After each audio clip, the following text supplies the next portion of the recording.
Hello, ಇವತ್ತು ನಾವು ಮಸಾಲ ಮಜ್ಜಿಗೆ ಮಾಡ್ತೇವೆ. ಏನೇನು ಅದಕ್ಕೆ ಬೇಕನ್ನೋದು ಹೇಳ್ತೇನೆ ನಿಮ್ಗೆ. ಮಸಾಲ ಮಜ್ಜಿಗೆಗೆ ಬಿಸಿಲುಗಾಲ ಐತಲ್ಲ, ಮಸಾಲ ಮಜ್ಜಿಗೆ ಮಾಡೋದು ಹೆಂಗೆ ಅನ್ನೋದು ಹೇಳ್ಕೊಡ್ತೇನೆ ನಿಮ್ಗೆ. ಬರ್ರಿ.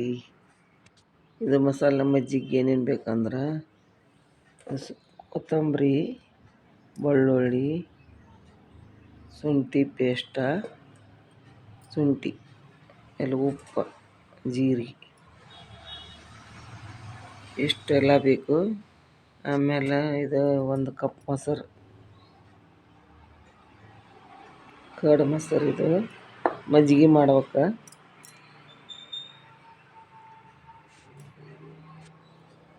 ಇದೀಗ ಮೊಸರು ತೆಗೆದಿಟ್ಟೆನು.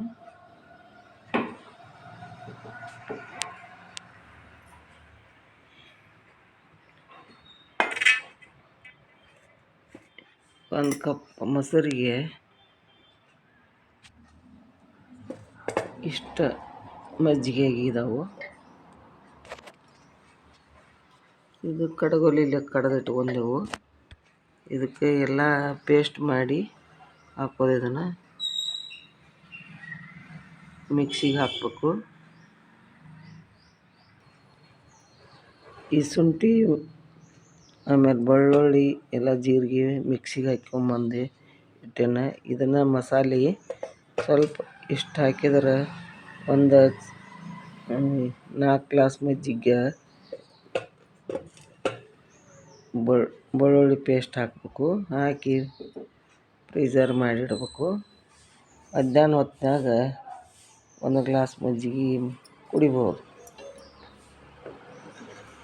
ಆಮೇಲೆ ಮಿಕ್ಸ್ ಮಾಡಬೇಕು. ಇದು ಭಾಳ ತಂಪು, ಆರೋಗ್ಯಕ್ಕೆ ಚಲೋ. ಮಾಡಿ ನೋಡ್ರಿ.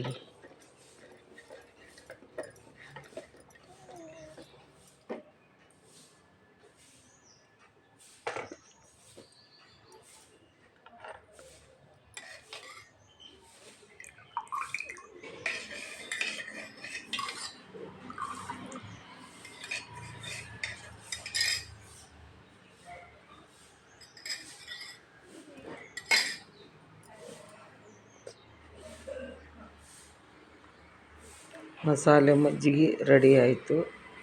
ಮಧ್ಯಾಹ್ನ ಬಿಸಿಲು ಹೊತ್ತಿನಾಗ ಈ ಮಜ್ಜಿಗೆ 1 ಗ್ಲಾಸ್ ಕುಡಿದ್ರೆ ಹೊಟ್ಟೆಗೆ ತಂಪಾಕತಿ. ಮಾಡಿ ನೋಡ್ರಿ ನೀವು.